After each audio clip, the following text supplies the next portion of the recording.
коя е България?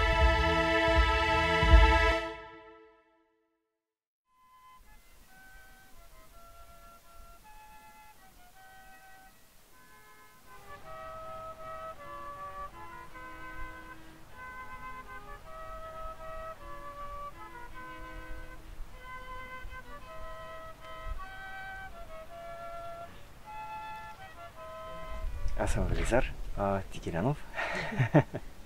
За мен съм българин като малък, много странно. Сякаш не мога да се върна в представите си за българин на млади години.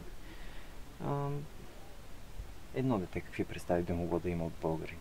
Мисля, това понятие българин се развива с времето и по-скоро се развива с житейските уроци, които така съдбата толкова умерено нарежда в пътя ни. И представата за думата българин, званието българин, то даже не бих могъл да кажа, че все още съм го изградил. В смисъл, това е нещо, което се изгражда с времето и колкото повече разгръщам красотата на българина, толкова повече осъзнавам колко високо чин е да си българин. Да си българин по сърце. А какво означава да си българин за теб сега?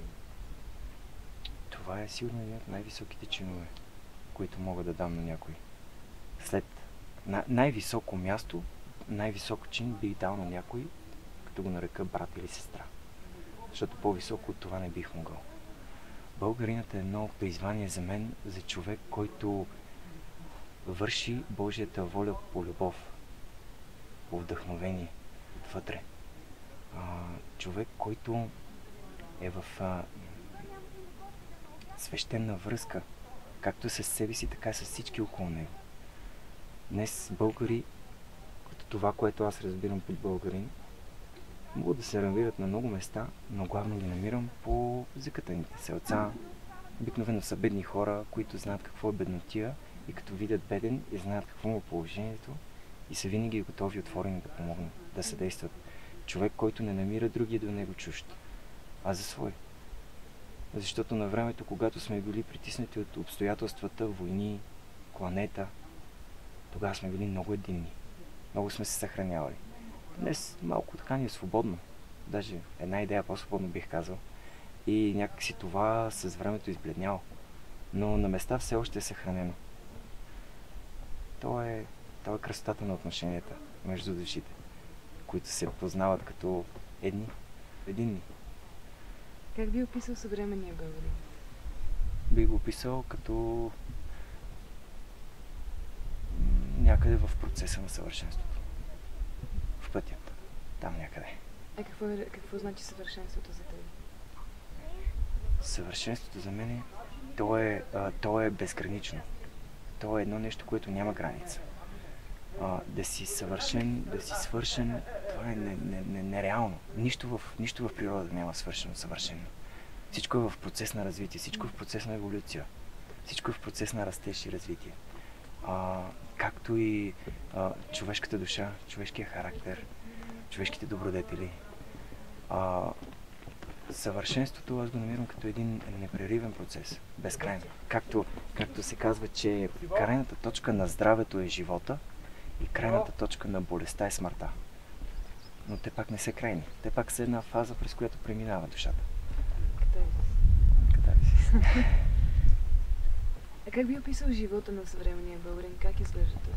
Непълноценен, все още. С малки пропуски. Какво го прави непълноценен? Липсата на това, което изгражда същественото в нас. Виждам една масова целенасоченост към материалността, към физическото. Тя си е в реда на нещата, тя си е на място. Това пак е пеперудата, преди да стане пеперуда, трябва да си бъде гасеничка. Тя трябва да си мине през този стадий. После трябва да си направи пашкулче и след това да си излепи като пеперудка. Така че мисля, че всичко си е в реда на нещата. Просто виждам как могат да се попълнят едни такива празнини с нещо изключително съществено. Всеки самостоятелно си изгражда свое собствено понятие за щастието и го основава върху определени неща. Някой може да се чувства щастлив, че си е купил нов телефон, някой може да се чувства щастлив, че му се роди дете. Пак е щастие, и двете са щастие. Просто едното е малко по-трайно, другото е малко по-късо. Защото днес си купиш телефон, утре ти се щупва и щастието е отива на кино. Това забелязвам, че когато си основаваме щастието на преходни неща, на неща, които днес ги има, утре не, то после задължително се свързваме с нещастието. 100%. Само полагайки щастието в нещо временно, ти се обричаш на нещастие в един определен момент, някъде в бъдещето. За мен щастието е лично това да се чувствам пълноценен. Когато вечер си легна, доволен, радостен от доброто, което се е случило през деня, аз усещам щастието. Какво според теб прави българина нещастен? Неоправданата надежда. Това да се надяваш на нещо, на което няма основание, пак храни душата по някакъв начин. Изпълвате с надежда. Но когато нещата не зависят от тебе и това, в което ти си положил своята надежда, своята вяра, своя всичко от себе си, даже не мога да го прелека в думи, и това нещо се срути не по твоя причина, не по твоя вина, просто такива са обстоятелствата, човек изпитва едно наистина голямо нещастие, най-голяма тъга. Нали, това е един от случаите, но те са много. Ти сами би ли се определил като щастлив човек? Не. Аз бих определил себе си като някъде между нещастието и щастието. Аз пак не виждам щастието като финална точка и нещастието като крайна точка. В смисъл, това са две посоки на една права, която е безгранична, тя е безкрайна. Не мога да се нарека щастлив, защото все още не познавам крайната точка на щастието, защото все си вярвам, не знам защо, че няма такава. Мисля, ти можеш да изпитваш щастие до определена степен. И всеки така. И ти можеш да изпитваш нещастие до определена степен. Има някой, който, ако види, че падне някой дете и се удари, ще го заболи. Има някой, който няма да го заболи. Няма да усети това нещастие в този момент. То нещастието е там, нали? Но той няма да го усети. То е различно за всеки. И аз за себе си мога да кажа, че не мога да се нарека нито щастлив, нито нещастен. Мога да се нарека свободен. Свободата е като въздуха. Тя е навсякъде около нас, но ти не го виждаш, не го усещаш. Не го усещаш, докато не влезне в теб. Ти не можеш да усетиш как те гали по тялото вятърът, но не можеш да кажеш на къде, кое, какво. Не можеш да го хванеш, да го обгърнеш. Това е свободата за мен. Това е нещо, което не можеш да го ограничиш, не можеш да го определиш. То няма определение, не можеш да го обвържеш с думи, поне аз все още не съм намерил тези. Но пък, изпитвайки го, те изпълва с лекота и спокойствие и мир. Човек, когато е свободен, дори когато греши, той пак е спокоен. Има един закон в природата, който не може да позволи едно нещо да се развие чрезмерно.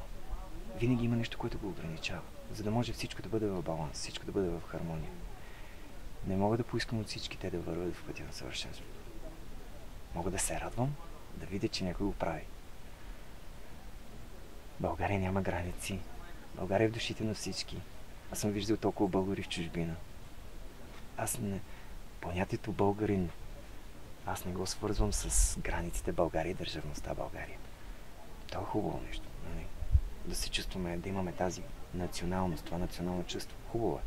Но излизайки извън тези ограничения, аз виждам българина като душа, като човешко същество. И те са навсякъде. Те са в целия свят. Така че... Каква би искал да бъде България?